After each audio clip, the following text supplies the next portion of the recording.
I love that song. I love Ben, too, or I wouldn't be here. I had a thing tonight that they said Ben is being honored, and I just got back from Europe, as you know, and we had a great time.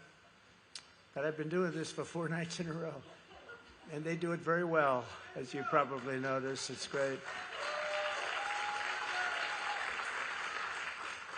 But I never thought, Ben was expecting a call that I wouldn't be coming tonight, but I never even thought of that. But I did try and get out of the tuxedo, I will say that.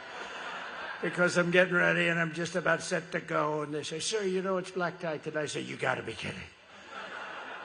So I said, "Do you think Ben would mind if I showed up in other than black tie?" They said, "He'd be fine with it, sir." I said, "No, he's a man that I respect too much to do that, And so I put the damn tuxedo on, and here we are. That's true. Very special. So I'm thrilled to be here with so many friends and distinguished guests to support the phenomenal organization, the American Cornerstone Institute, dedicated to life, liberty, community, and faith. And that's Ben and Candi, frankly. Incredible family.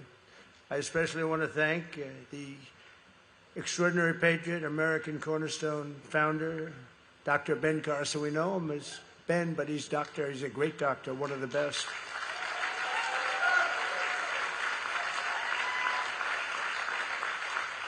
And especially I'd like to thank Candi, because I've known Candi for a long time, and she's the rock behind that man. She's the rock. And wherever you are, Candi, I know these lights are brutal, but that's okay. I know you're out there, Candi, and we love you. And there you are. Thank you. They're rough lights tonight, Candi. They wanted to do this. They wanted to do a little torture on Trump. Let's put those lights right in his eyes. But I also want to wish Ben a very happy birthday. I won't ask how many years, because we don't like talking about that. And personally congratulate the recipient of this year's ACI Founders Award to Susie Wiles. Susie? Where's Susie? There you are. Not only is Susie the first female White House Chief of Staff, that's really surprising. I thought there'd be like a few, none. But it's in history, she's the first. She's also the best. I will tell you that she's the best. She makes problems go away. Now, when I say that, I'll knock on wood, because she makes problems go away. She's the most powerful woman anywhere in the world, they said. I read that today someplace, Susie. One phone call and countries can disappear. But she's not that type of a person. But she is. I believe she is the most powerful woman in the world. That's pretty good, right? We're also delighted to be joined by Secretary of Energy, Chris Wright, and there's nobody better than Chris. Chris? Thank you, Chris. He's great. What a combination those two are. I'll tell you, between Chris and Doug, what a combination. It's unbelievable. Secretary of Housing and Urban Development, Scott Turner. Thank you, Scott. Thank you. By the way, a strong recommendation of Ben. He said, Ben did such a great job with that. And I would have given it to Ben, but Ben said, I've had it. I want other things to do. But and he's gone on to some very important things. But he said, the best guy is Scott Turner. And I said, that's okay with me, right, Scott? And he's been fantastic. A friend of mine for a long time, ambassador to NATO, Matt Whitaker. Hey, Matt, they have to stop buying oil from Russia, Matt. Will you talk to those? Will you talk to them, please? The Europeans are buying oil from Russia. It's not supposed to happen, right? Matt won't let it happen much longer, but that's not good. CMS Administrator, Dr. Mehmet Oz. Oz, where's Oz? How are we doing on favored nations, Oz? Next week, okay, favored nations. We're going to be reducing drug prices down to a level that nobody, not by 20%, 30%, by like 1,000%, because, we're paying sometimes 10 times more than other nations. And we're not doing it anymore. It's been going on for a long time. That was a deal with drug companies and nations.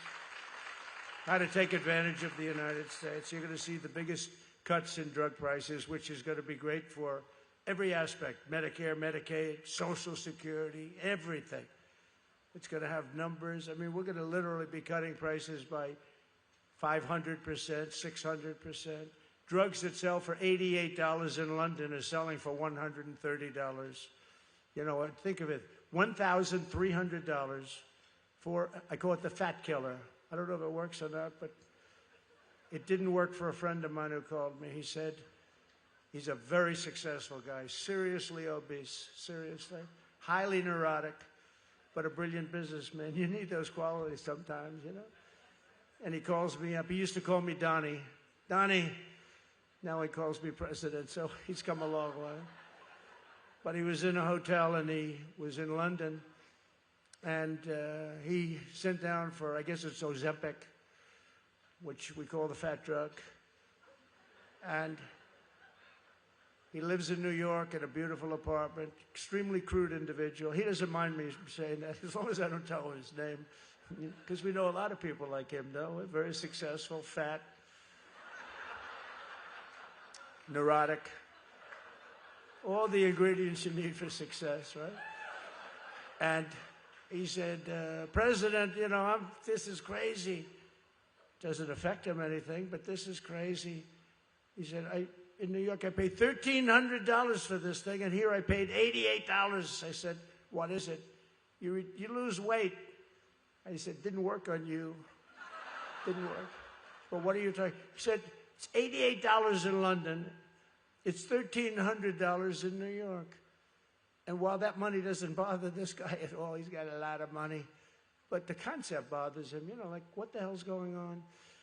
And we've all known it's been a secret. Dr. Oz is in charge, and he's a smart, tough guy, and I hope he's going to do the job on it, because it's done. The deal is done, and the drug companies, and they've been for years, for 20 years, this has been going on for many years, decades. And basically, the United States has been paying for the cost of drugs of other nations, and it's not going on any longer. I called the drug companies. I called one of the best. I won't use the name because he's actually a high-quality guy. Makes about $40 million a year, all cash. And the reason is that they've been able to sell this crap for 40 years. I mean, who the hell can sell that? And for years, they've been saying, well, you know, we have to pay for research and development. We have to do this. We have to do that. That's 2%, 1%. But why aren't other countries paying for research and development anyway? And in the end, I said, look, we're not doing it anymore. We want favored nations. I want the same price as other nations pay, which is far lower than us. And I told them the story of my heavy friend, because it was so poignant the way this guy, you know, as a good businessman, he really hit me with it. And I knew it.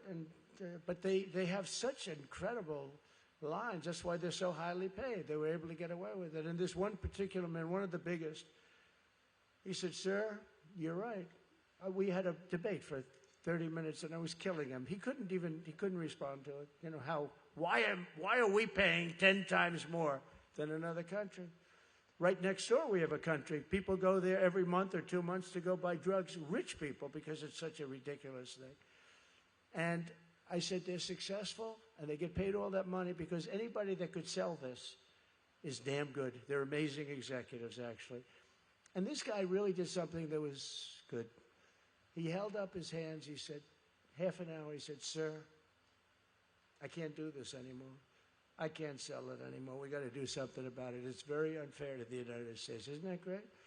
Isn't that great? It took him a long time. You know, it took him about 25 years. It took him a long time.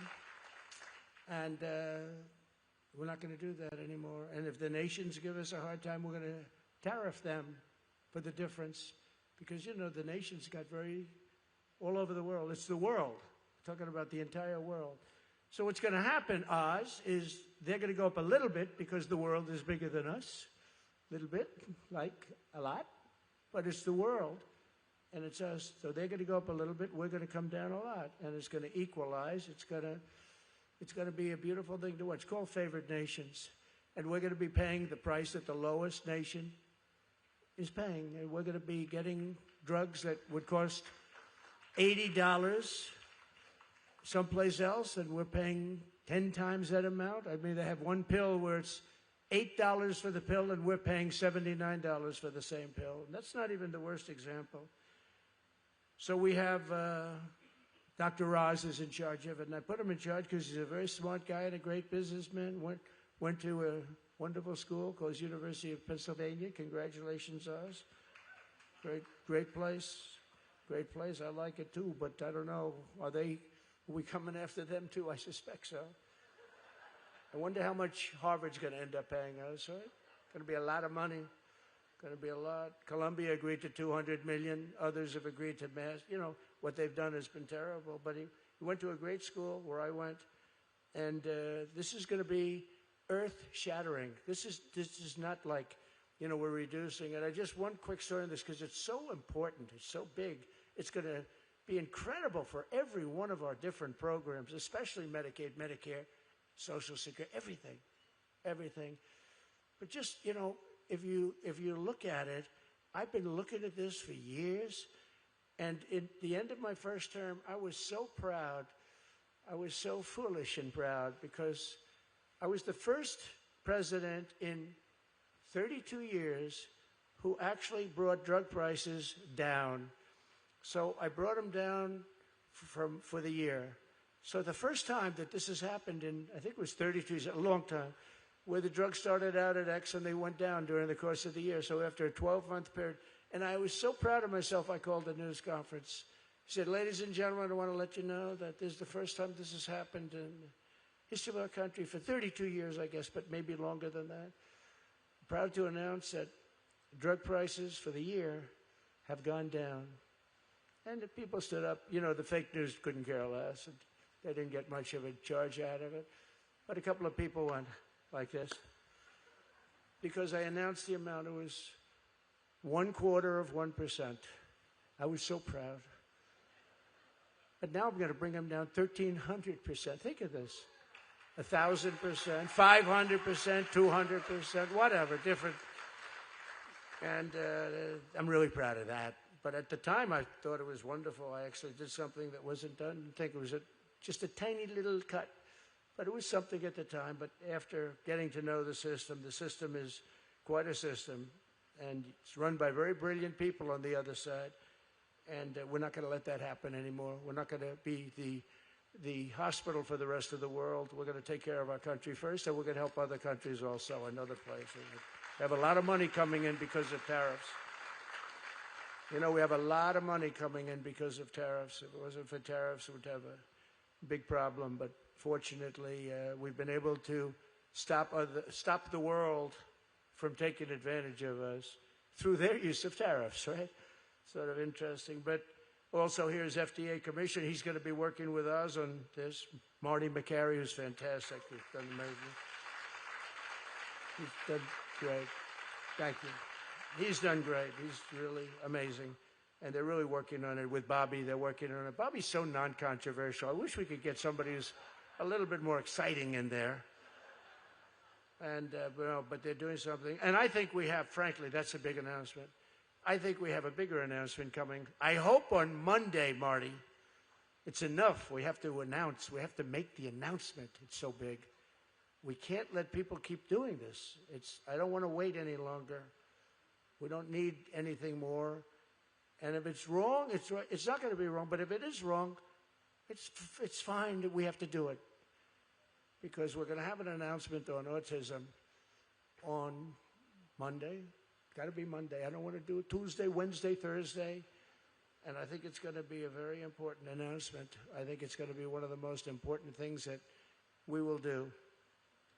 Because what's happened with autism, do you know that if you go back 15 years, maybe a little bit longer, it was 1 in 10,000 children had autism. Bobby told me, it's hard to believe that this is correct, that as of recently, it was 1 in 10 boys. Is that pretty correct, Marty and us? 1 in 10. 1 in 12. 1 in 12. Think of it. 1 in 10,000. Before that, it was 1 in 20,000. But it was 1 in 10,000, let's say 16, 17 years ago.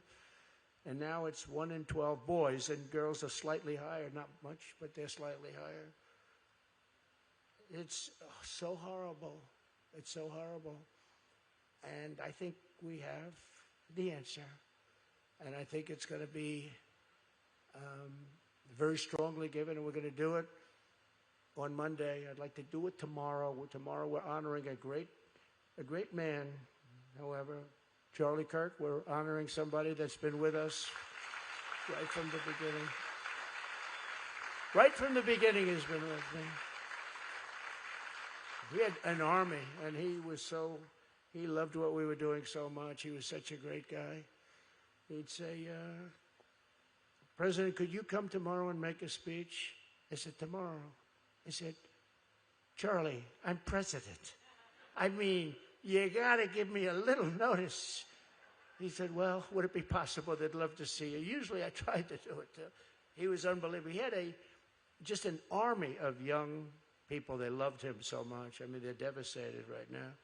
Everybody's devastated. So we're going tomorrow, and we're going to be flying in, and we're going to say some little words, but there are no words to really describe what happened. It should never have happened to him. He's a good person. Nobody deserves that, but he really did deserve that. I want to also thank Representatives Beth Van Dyne and Rich McCormick very much, and Virginia Attorney General Jason Mayeris. Thank you very much, Jason. Thank you. Thank you. Good job. Talking about other law enforcement people in Virginia, you know that, right? I had one that was endorsed so strongly by 2 Democrat senators that I said, I don't want that person. You know, when you get too strong an endorsement from the Democrats and not very strong from the Republicans, you say there's something I don't like about it. Does that make sense to anybody? Who knows, but we got to follow our instincts, right? And a very good friend of mine, Bob Unanaway, who is just a great, he's a popular guy. I'll tell you, I heard backstage, and Bob's going to be getting a big award very soon from me, and I'm really looking forward to that, and I'm going to announce it over the next week or so, but it's very important. And, you know, he was incredible.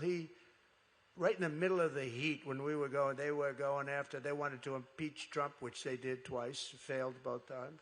They wanted to indict Trump. They did that too 5 times. They wanted to do everything, and this guy was right there, and he was Hispanic, to put it nicely. He was Hispanic, and he didn't care. He was with me all the way, weren't you? You were with me all the way, Bob. He never wavered. Neither did Ben. Neither did Ben. And neither did a lot of people in this room, but they were throwing these fake charges out, these radical left charges, these lunatics. And Bob was there, and it was very tough. They said they were going to destroy his business, and they tried, and his sales tripled. He became rich. Can you believe it? His sales tripled because everybody started buying Goya. Even now, I had Goya last night in the refrigerator. I chose not to have it, but these are minor details. No, I buy it. Can you believe it? Because it reminds me of you. He was a brave guy, but I'm going to be announcing an award next week that's going to be great, quite something, and it's in honor of your courage. Pure and simple, because you showed great courage.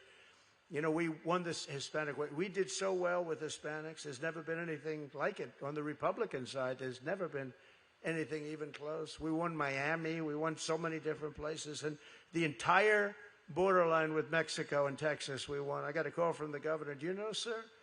You won every single area on the border of Texas. All Hispanic. 88%, 92%, all these towns. And said, you won every one. That's the first time that's happened since Reconstruction. I said, define Reconstruction. Are you talking about the Civil War? He said, yes. It was a little different. I've never heard. That's a term that's a little different. I wanted accuracy. So the Civil War, first time, and we won. But it's because of Bob and people like Bob. And we love you, Bob, and you were great. And thank you very much. And Ben loves you, too. I know that. So we're going to have a big award for you. But as you know, we're here this evening at George Washington's beautiful Mount Vernon, as I've just returned from the magnificent United Kingdom with King Charles and Camilla and the whole group. What a group. They're great people. They're great people. And they really laid it out. They said there's never been, and don't forget, they're really honoring the country. There has never been anything, and they did it for me a number of years ago. It's the first time they've done it twice for a president. That's because it wasn't consecutive. Now, we actually know it was consecutive, okay? If we want to be accurate about it. We want to be accurate. I'll be called a three-termer, but the only problem is I want to be 3 terms, but I don't want the results of the second term, okay? I don't want anything to do with people pouring into our country totally unchecked and a big problem, but we're getting them out. We have no choice as a country. We have no choice. We're doing better than we've ever done as a country, I believe. But a lot's changed since the days of President Washington and King George III. But I think that the father of our country would be very pleased and proud to see America strong and respected again. We're very respected again. And I saw that because, you know, I would say the United Kingdom, there's nobody that can do the pomp and ceremony like them. Don't we agree? Although tonight's a very beautiful evening, but I gotta be honest, it's a nice tent. It's a nice tent. I like that building that's 1,400 years old, slightly better. Did you see that, the table? It was like 100 yards, like a length of a football field, in a ballroom that was like this. It was the most, they opened the doors, they said, I've never seen anything like this. But this is a close second.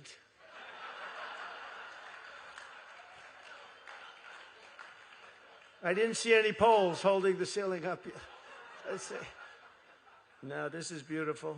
Beautiful because of the people.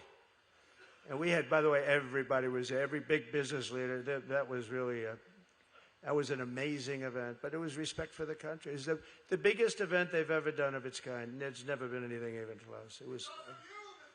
Thank you. I like that guy. I don't know who the hell he is. I know he's all men. Who is that? Stand up. Look at this guy. I don't know who the hell he is. I like him. Thank you. I like that voice. I like that voice. Thank you very much. But there could be no more appropriate place to hosting the gathering because American Cornerstone Institute exists to defend and promote the fundamental values and principles of the American founding. Those are the ideals that our movement and our administration are defending each and every day. And now our country is thriving like never before. We are, actually. We're thriving. You know, the King of Saudi Arabia said to me when I was over there, you know, sir, 1 year ago you were a dead country. He actually said, that's such a tough one. It's tough. But it's true. We were a dead country. We were going to be a non-country. And now we've got the hottest country anywhere in the world. There's no country as hot as we are.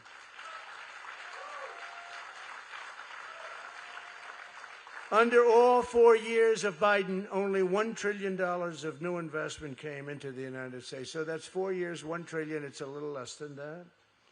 Under 8 months of Trump, we've already secured commitments of $17 trillion coming in. And if you take the good years that we've had, it's just a small fraction. Think of it. It's going to be more than $17 trillion for the year. And this is, you know, essentially we're talking about up till that point, 8 months. 17 trillion. There's never been any country that's done anything like that. There's never been. And it's largely because of two things. November 5th, the election, presidential election. But of equal and maybe greater importance, so I guess the ultimate is, if I didn't win, you wouldn't be doing this. But the tariffs are bringing the money in at levels that we've never seen before. It's made us a rich country, and it's made us a powerful country. Because of tariffs and trade, we've been able to stop 7 different wars. Think of it, because I said, well, then you're not going to trade with us anymore. You don't fix yourself up.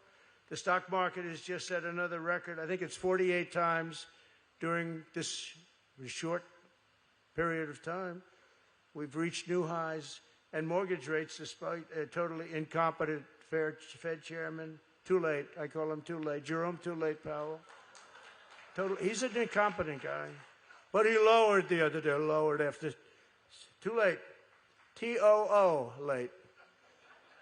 But mortgage rates still have hit a 3-year low, despite a Fed that should have been much lower than he is.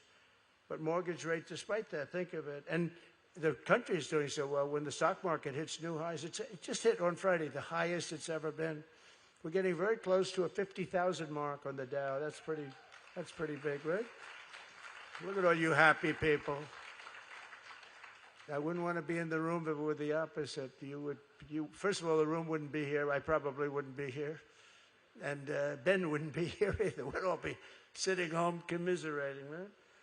But think of it, Friday we hit the highest stock price we've ever had on all three indexes. The Americans are spending the least amount of their disposable income on gasoline since it's about 20 years. For 20 years, we're spending, and we have the number down. I think we're going to be breaking $2 a gallon for gasoline. Previous administrations slashed the number of new oil and gas leases by 95%. Think of that. The administration, Biden, the auto pen, remember? When in doubt, just give it to the guy operating. The guy who operated the auto pen was president of the United States. And he said he only spoke to Biden twice, and that was only about how's the weather. So therefore, it's illegal because you're not allowed to do that. You shouldn't use an auto pen anyway. You know, when I sign something about somebody's made a general or somebody's made a secretary of something, other than Oz, who doesn't care so much about formality. But I think it's nice to actually have a signature other than an auto pen. I think the only one he actually signed was Hunter's pardon was actually signed by him. You know how you can tell? It was like chicken scratch. My father's, you want a real signature. This was like chicken scratch, like a little thing. The auto pen looked much better. But you don't do that. You know, you have an obligation. They put these big, beautiful, oftentimes magnificent pieces of very expensive paper, very, very particularly expensive paper and a beautiful paper, and you sign it, and, you know, nobody wants to see. You can tell. I can tell an auto pen immediately. There's usually two little pinholes, you know? You know what that's from? Pulling the paper. When you see the pinholes, you know it's not too original, unless somebody's using two pins to pull it across. But the auto pen is a fraud. It's a fraud. They had people like Lisa Monaco. They had people like Weissman, who wasn't in the administration, but he was pulling her shots. Andrew Weissman, bad people. These are bad people. They had bad people running our country. That's why they allowed all these people to pour into our country totally unchecked and unvetted. They know it wasn't good, but for some reason they hate our country, the Democrats. But I think we're going to have what we have to do is we have to win the midterms. I don't know why, but when you're president, rarely do you win. I don't know why. We're having one of the greatest presidencies ever. We had a great 4 years, but this is going to blow everything away. And they're saying some say actually it's the most successful presidency so far ever in the history of our country. That should mean we win the midterm. But they've had other successful presidents. They've had other successful presidents, and they lose the midterms. It's a very small percentage that win. There's something psychological going on there, baby. But you know, we don't want to see things destroyed. What we've done is so incredible. We have to get out. We have to win the midterms. We should win them. It's just somehow they've talked to psychiatrists. They've talked to everything. Why is it that almost automatically whoever is president loses the midterm? It should be the opposite. If we have a successful administration, and I really believe, look at what we're going to be announcing over the next couple of days medically, as we said. You'll see what's going to happen on Monday. But between that and favored nations and all the other things we've done, I mean, we should blow everybody away. But I don't know. But I think we will. I mean, I think we will. All we can do is have a real big success, and then you have to get everybody out and vote. And thank you. Also, Jim DeMint is here someplace. I want to thank. He's been a great gentleman, great senator, beautiful wife. Thank you, Jim, for being here. Thank you both for being here. The Trump administration has a different policy on energy, and you know, you've been hearing it because I made a lot of speeches. I didn't take any days off. 120 days. When I was 120 days out, I didn't take any vacations. I didn't take any days off. I went 120 days. I made speeches and did rallies and did everything. And all you heard was drill, baby, drill. We're going to drill, baby, drill. And we did. And we're double just about anybody else. And we're really bringing it down, and we want to bring that will automatically stop the war with Russia and Ukraine. You get the prices down a little bit more, that's going to stop it. I'm very disappointed in President Putin, but you know, they're losing. They're killing 5,000 people a week plus. Anywhere from 5,000 to 7,000 people a week are dying for no reason whatsoever. We've removed an estimated 100,000 unnecessary bureaucrats from the federal government, and we're cutting historic numbers of job-killing regulations. And 2 months ago, I signed the largest working-class tax cut in American history into law. It includes no tax on tips, no tax on overtime, and no tax on Social Security. That's big stuff. We have to explain the big, beautiful bill. I call it the great, big, beautiful bill. It's unbelievable for middle class. It's unbelievable for low income. It's unbelievable for everybody. It's really unbelievable for producing jobs. On the world stage, we're once again putting America first, and that's what we do. We put America, we'll help others, but we have to put America first, exactly as George Washington would have wanted. He would have voted for us, George Washington. We had a man who rated me the #3 president of all time. He said only superseded by George Washington and Abraham Lincoln. And the host of the show said, "Oh, are you in trouble? Trump is going to be so angry at you when he hears that he's #3. But we'll take that. I don't know how many have done that."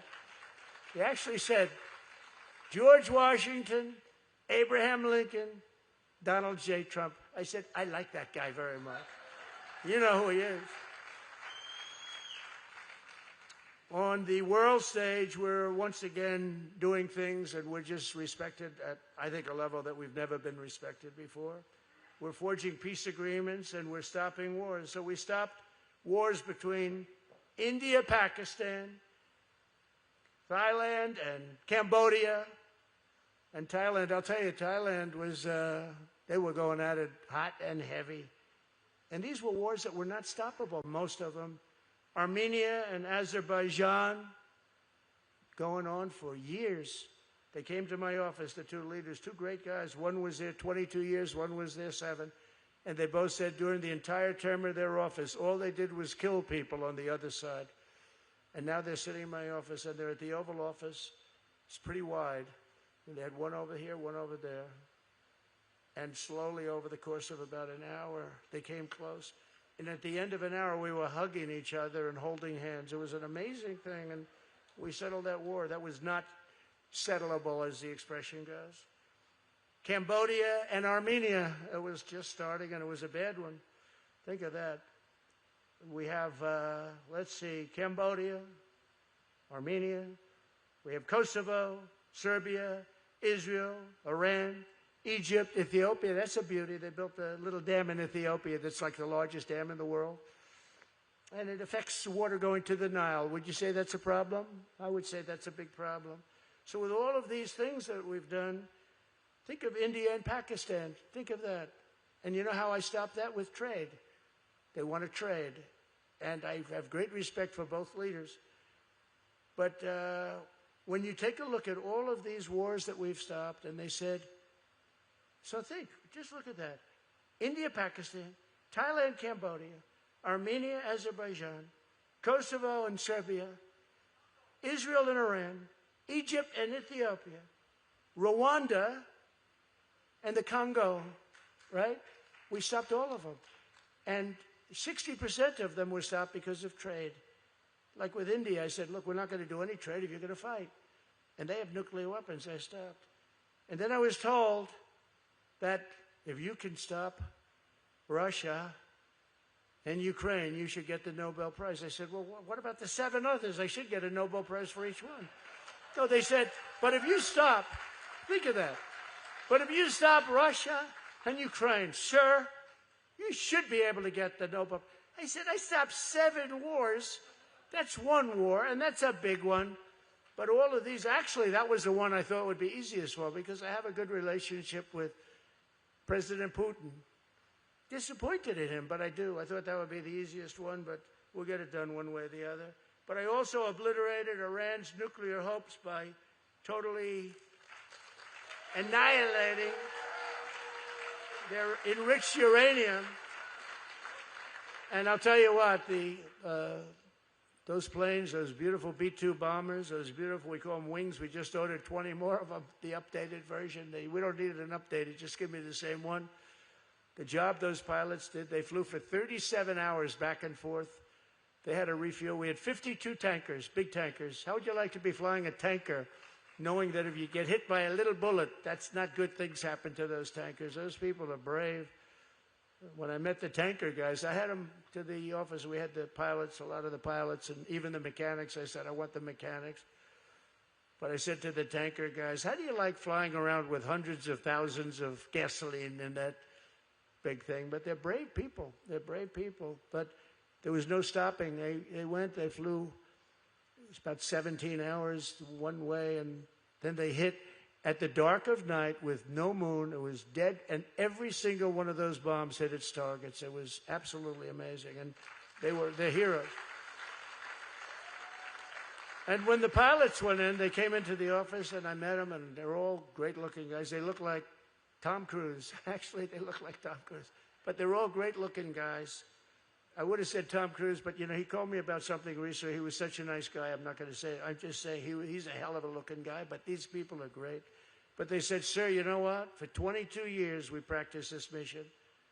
Us and our predecessors. We practiced it 3 to 4 times every single year for 22 years, and you're the only president that had the courage to let us go and do our thing. It's very interesting, right? I didn't know that. But we stopped the flood of illegal aliens stampeding across our borders, and for 4 months in a row, the numbers of illegals admitted into the United States is 0. 0. Even I find that hard to believe, but it's made up by very liberal think tank, and I'll take it, but it's 0. It's just about 0. Hard to believe, right? If you look back a year and 2 years, it was millions of people coming across our border from mental institutions, from prisons, drug dealers, gangs, the toughest gangs anywhere in the world. They came from all over. We designated Tren de Aragua, MS-13, and the Mexican drug cartels as foreign terrorist organizations, which nobody else did. And we're hitting them, as you probably noticed, very hard. And we're blowing the Venezuelan narco-terrorists. We're blowing them the hell out of the water. Every time you see a boat, thousands of people die from the cargo in that boat. Thousands of people die.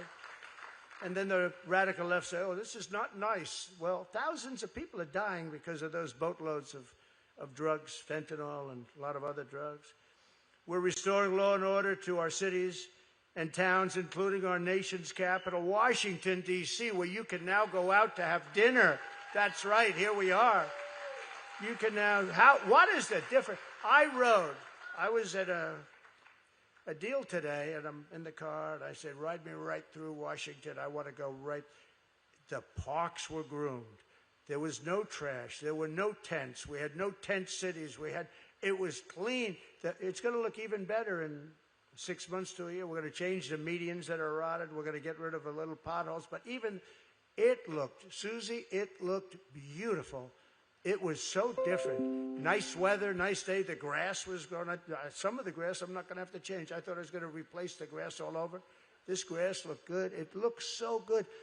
And, you know, we actually had soldiers. You saw them. We didn't tell them to do this because we don't want to tell them. They were picking up trash. Did you see that? But what we've done in Washington, we're so proud of it. We took it over. It was, and you know what? I don't want to insult anybody, but it was horrible. One of the worst. It was horrible. And within 12 days, it was a safe city. And within 22 days, it was really safe. And a couple of days later, I actually went and walked right down the middle of the street. And I had no fear because we took 1,600 criminals, hardened criminals, people, I think they were born to be criminals. These were seriously bad people. We got them out of here. We brought them back to different countries, got them the hell out. They can't come back. We're never letting them come back. But we're restoring law and order. Now we're going to Memphis, Tennessee. It's another place that's right. Are you happy about that? How about the liberals, though? You know, they call themselves progressives. I think liberal is a better term. Progressive is such a beautiful word. But, now they say we're progressive. They're actually regressive. This is not progressive. But how about the liberals where they're going, we don't want to have military people in town. If you had your choice of not having military people, but being shot, drugged out, beat to hell, and raped as a woman, would you rather have a couple of soldiers around so that doesn't happen? I think so. I think so. And these soldiers are not necessarily politically correct. They're very strong people, and we want very strong soldiers. I think that's okay to say. You know, we have a very different country than we had 2 years ago. We have a country that wants to see results. We have a country that's now based on merit, thanks to the Supreme Court. We have a country that's based on merit. And our country was built on merit. It wasn't built on woke nonsense. And we now have soldiers that are soldiers, and we have people that everything is based on merit, including getting into a college. If you have good marks, you get in. If you don't have good marks, you don't get in. We're restoring law and order to our cities and towns at levels that nobody's ever seen, and wait till you see. And I must say, our next one is a place called Chicago. We're going to go into Chicago. And we've already, you know, the FBI's been there for 6 months, and, you know, and just getting prepared. And just the fact that they've been there for a little while, we've got it down a little bit. But it's going to come down a whole lot. Chicago is going to be a very safe city. I was with the head of the Union Pacific Railroad, great guy. He started off as a low-level railroader, as he called himself, and he ends up being chairman of the company. And I said, what do you think? Tell me. He was in my office on something, and I said, what do you think? What are the best cities? He said, sir, you have to save Chicago. It's a great city. And the way he said it, you have to save Chicago. I mean, it was terrible because we were going to wait a little longer. You know, we have a governor that he thinks if 11 people get shot over a weekend, that's good. Okay? He thinks, and die. 11 people last weekend murdered over the weekend. 32 were shot. Over 100 were shot at. People don't even talk about that. And then we have a governor that says, we're doing well. We don't need the military. No, they need it. We're going to clean up Chicago. We're going to start that pretty soon, but we're going to do Memphis. We're doing them one by one. And we're not going to let it go back either. We're not going to just leave and let it go back. We're going to make sure they stay proper. But I'm so happy that, you know, most of you are in Washington a lot. That's why you're here. But Washington, D.C. is a safe, incredible, safe place. It went from one of the most violent, unsafe cities in the country where, on average, they were losing a person. They were having 1, 2, 3 people get shot every weekend. People come in from Iowa. They come in from Indiana. Their kids are come, and the kid ends up being shot, and they send them back in a coffin. That's not happening anymore. We have a safe city. The scum is gone, and I'll tell you, it's going to get, I don't know how much better it can get. They said, we're down 87% crime. I said, really? Who are the 13%? Tell me. Nobody can find the 13%. No, you go and have dinner. The restaurants now they were closing up. Very few people went to restaurants because even to go to the restaurant was dangerous because guys would walk in with guns and rob everybody. It ain't happening anymore. You have a safe city, 100% safe city. I want to thank the National Guard and all of those federal law enforcement people that have surged Washington are now surging Memphis right now as we speak. By the way, we're getting calls over the internet. We're getting statements. Sir, thank you so much. I live in Memphis. It's so beautiful. There's so many people outside. Everybody's cheering the soldiers. They're cheering. Thank you so much, sir. But we're making America safe again. And just to conclude, I signed an executive order to slash federal funding for any school that pushes transgender insanity onto our youth, which I promised during the campaign. We also banned the chemical and surgical mutilation of children. Can you imagine? Could you imagine? Let's say 15 or 20 years ago, you're a politician, and you say, we've banned the chemical and surgical mutilation of your children. Could you imagine having to make a statement like that? People would say, what the hell is he talking about? Right? Can you imagine that, Chris? You make a statement that you're going to not mutilate their children? Who would think that? But different times, well, we've banned it. We don't let that happen. As you know, we've very strong. Everyone's now we're just about there. It's hard to believe it was hard to do. Here's another one. Could you imagine saying this 20 years ago, 10 years ago? We got men out of women's sports. Isn't that nice? Isn't that nice? You ever see the weightlifter? The weightlifter? You break a record by 114 pounds, you know, a record that stood for 18 years got broken by 114 pounds. You know. The whole thing is crazy. these people are crazy.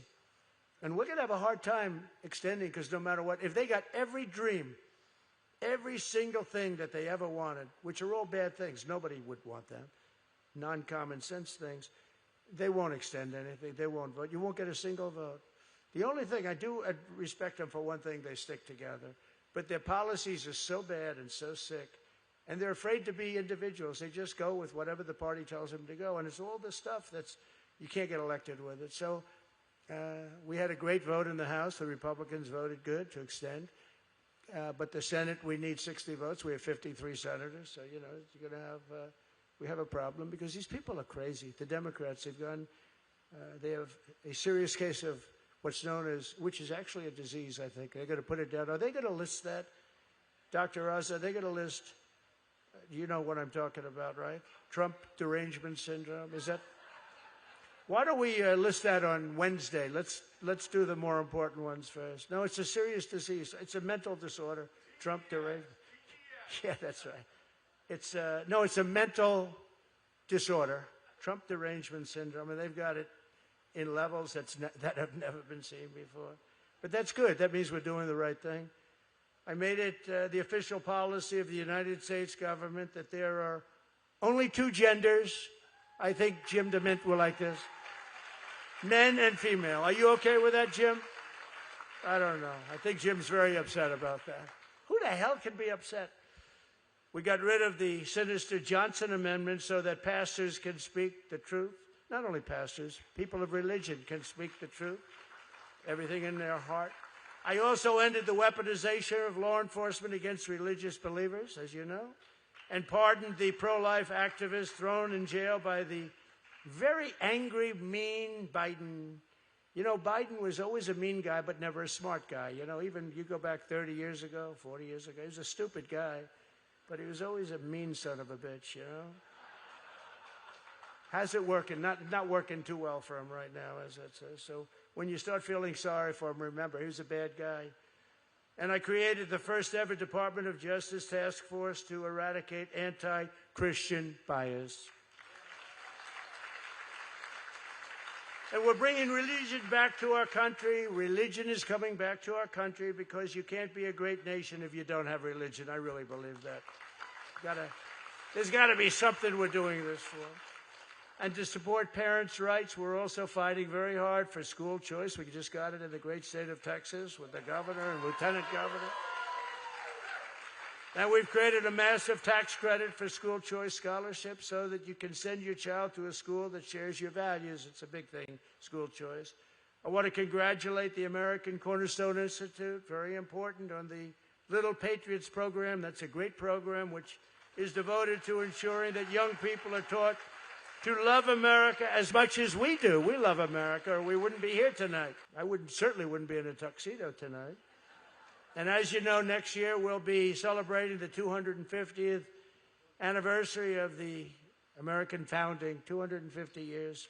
It doesn't seem so long when you have William the Conqueror. I said, Windsor Castle, when was it built? Sir, around 990. I'd say 990. Let's see. Trying to figure that one out. 990. So it's like, you know, it's like really old. You know, I thought the White House was old. So the White House is 1799. Okay, that's pretty old, right? But 990. And the name of the king at the time was William the Conqueror. I said, that's the coolest name I've ever heard. William the Conqueror. And he built this massive, massive castle, and he was known for winning wars. It's very interesting. In fact, I asked King Charles, why do we call you Charles the Conqueror? He said, no, I don't think so. I don't think so. But he's a great guy, and he's doing a great job, an unbelievable job. But the 250th anniversary, we're in it, and it's something we're going to have a year that few people have seen before. With the help of the incredible men and women like those here tonight, and everybody here is excited about it, we're ensuring that when that anniversary does come, our country will be a very strong, proud country. We're not going to have Afghanistan events. the most embarrassing event in the history of our country. Our people will be proud, our communities will be safe, our culture will be thriving, we'll be respected all over the world. We are right now. No, I said it before, we're the hottest country anywhere in the world. And America will be freer, greater, and more successful than ever before. And remember that we also have the Olympics. You know, we have the Olympics and we have the World Cup. And, you know, I got both of them. I was very proud to get both of them. I got them both. And then what happened is I said, you know, as I got them, I got Johnny from the World Cup. He's great. The head guy, he's a great guy. And the Olympics, I dealt with the people because Obama wouldn't do it. You know, he went there and he came in 4th place. And he was very angry at them, so he wouldn't talk. And actually, Democrats called up, would you speak to the people in Brussels, wherever they were? And I did. It was like I couldn't get them off the phone because nobody would speak to them from our country. I thought getting the Olympics was important. We got the Olympics, we got the World Cup. But as I got them, I realized that they wouldn't be in my term because, you know, they're usually 8 years out, 10 years out, 6 years out. And my term was coming up, and I thought I'd win the election quite easily, which I did. I ended up winning it by a lot. By a lot. Actually, they don't even fight. You know, the cameras used to turn off. How dare you say that? But now they don't. They say, even the crazy ones, they say, well, it's actually right. But I said, it's funny how God can make things end up. And I said, boy, I'll tell you, it's unbelievable. I got the Olympics, pure and simple. I got the World Cup because the head person's a great friend of mine. I got the World Cup and the Olympics, and I'm not going to be president when we have them.